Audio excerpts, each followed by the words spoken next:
네, 안녕하세요. 오남기입니다. AI가 수술을 이해하는 미션을 달성하기 위한 방법론으로 다오를 조직하고자 하는 프로젝트에 대해서 설명을 드리겠습니다. 먼저 수술에 대해서 간략하게 설명을 드리겠습니다. 전통적인 수술은 배를 열어서 진행하게 됩니다. 그러면 배 안에 있는 장기들을 의사가 눈으로 확인을 하고 그 다음에 어떤 술기를 할지 머리로 판단을 한 뒤에 손으로 실행하게 됩니다. 그렇게 어떤 술기를 하게 되면은 장기들의 구조에 변화가 생기고 그러면 또 그 변화된 상태에서 어떤 술기를 해야 할지 머리로 판단하고 그 다음 또 손으로 실행에 옮기는 이러한 과정의 반복이 수술이라고 생각하시면 되겠습니다. 최근에는 이 수술이 미니멀 인베이시브 서저리, 최소 침습 수술이라고 해서 배꼽에 구멍을 뚫어서 카메라를 넣고 그 주변으로 구멍을 두세 개 정도 더 뚫어서 수술 기구를 넣어서 수술을 하게 됩니다. 그래서 최근에는 수술 장면을 다 녹화할 수 있게 되었습니다.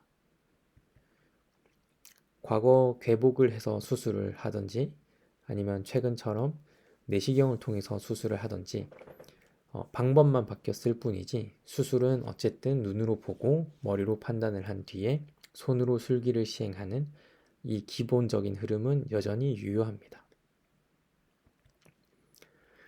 의학의 다른 치료법들과 달리 수술은 수술만의 다른 좀 특이한 점이 있습니다. 가장 중요한 것이 바로 신뢰의 문제입니다. 주변에서 누가 암이나 큰 질병에 걸리게 되면 다들 명의를 찾고는 하는데요. 결국 명의를 찾아가는 그 마음의 근원 또한 신뢰에서 비롯된다고 생각을 합니다. 왼쪽에 보시는 그래프는 2003년에 버크마이어 교수가 NEJM이라는 의학계에서 가장 공신력이 높은 저널에 발표한 연구 결과입니다. 그래프들을 보시면 오른쪽으로 갈수록 그래프의 높이가 낮아지는 것을 보실 수 있습니다.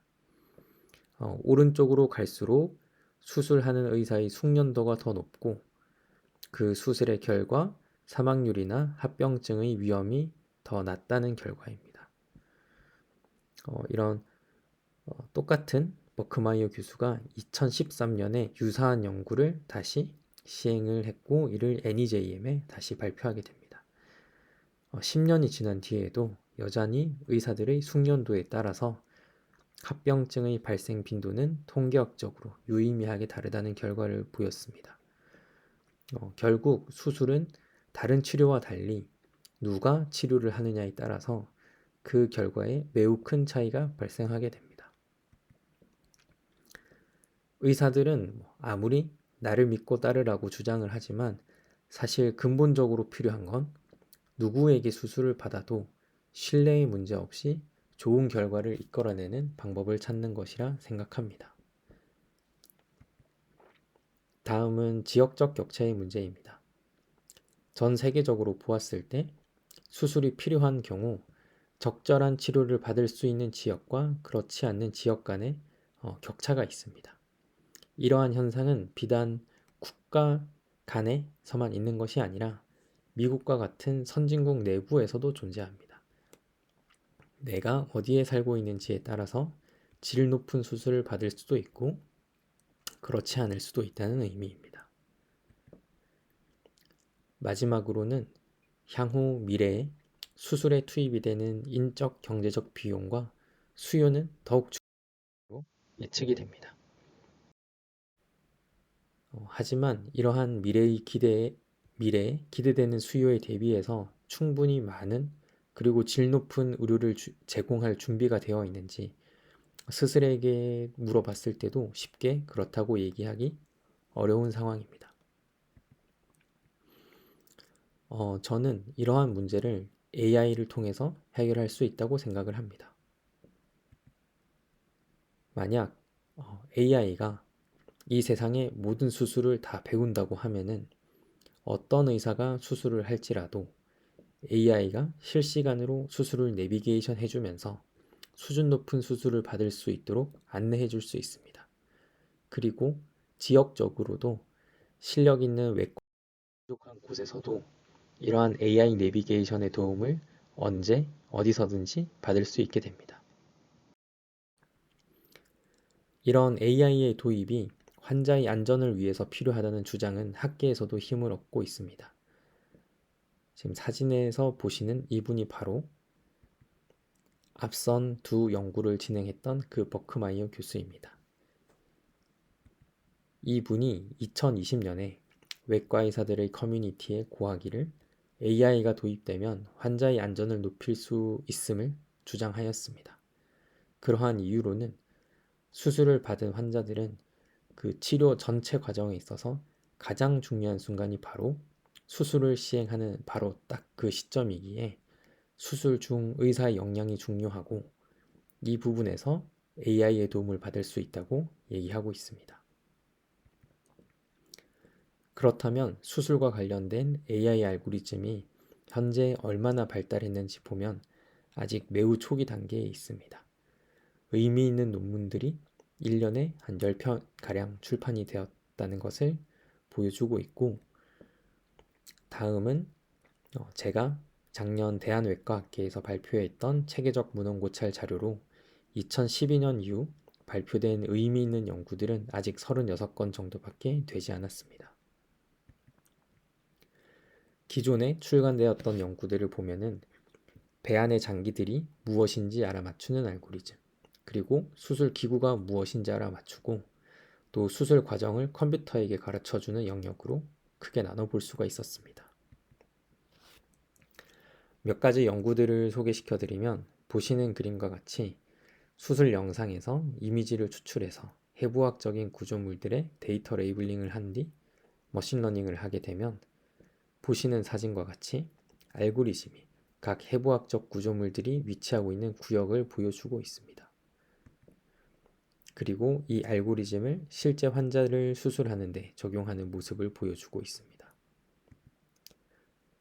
다음은 컴퓨터에게 수술의 과정을 가리키는 알고리즘인데 수술 장면의 시각적 변화에 더해서 시간적 정보를 함께 제공해서 수술의 인과관계에 대해 컴퓨터에게 가르칠 수 있었습니다. 이렇게 알고리즘을 트레이닝하게 되면 알고리즘은 매번 수술 영상을 보면서 각 단계별로 진행되는 시간과 함께 현재 진행 중인 프로시저가 내가 배운 프로시저와 얼마나 일치하는지를 확률로 표현하는 다음과 같은 서지컬 핑거프린트라는 테이블을 만들게 됩니다. 이 과정을 위를 절제하는 수술로 설명을 해드리면 오른쪽이 이제 수술 영상입니다. 가운데 보시는 그래프가 서지컬 핑거프린트입니다. 첫 번째 수술 중에는 별다운 어려움 없이 루틴하게 진행되는 전형적인 케이스로 핑거프린트가 계단 모양으로 예쁘게 그려지는 것을 보실 수 있습니다. 다음 두 번째 케이스는 수술 중에 예상하지 못했던 유착이 있으면서 수술이 우리가 예상했던 거랑 전혀 다르게 진행이 되면서 결과적으로는 다른 형태의 핑거프린트가 생성이 되는 것을 보실 수 있습니다. 마지막으로는 가장 현실적으로 임상 적용에 가까운 형태의 알고리즘을 보여드리면 비디오에서 빨간색으로 표현되는 구역이 있고 초록색으로 표현되는 구간이 있습니다. 빨간색 영역에는 위험한 구조물들이 있기 때문에 수술 기구를 가까이 가져갈 경우 원하지 않는 손상을 줄 수가 있어서 가지 말라고 경고를 주고 초록색으로 표시한 지역에서만 박리를 해서 수술을 진행하라고 AI 알고리즘이 실시간으로 내비게이션을 해주고 있습니다. 이제 이러한 알고리즘을 개발하려면 가장 중요한 것이 수술 영상을 모으는 것입니다. 하지만 지금까지 이러한 연구를 위해서 공개된 오픈 데이터셋은 그렇게 많지 않습니다. 또한 수집된 영상의 대부분은 담낭 절제술이라는 특정한 수술에 국한되어 있습니다. 이러한 이유로 하버드 대학교의 연구진들은 전 세계에 있는 모든 서전들이 힘을 모아서 AI 개발을 위한 데이터베이스를 구축해야 한다고 주장한 바 있습니다.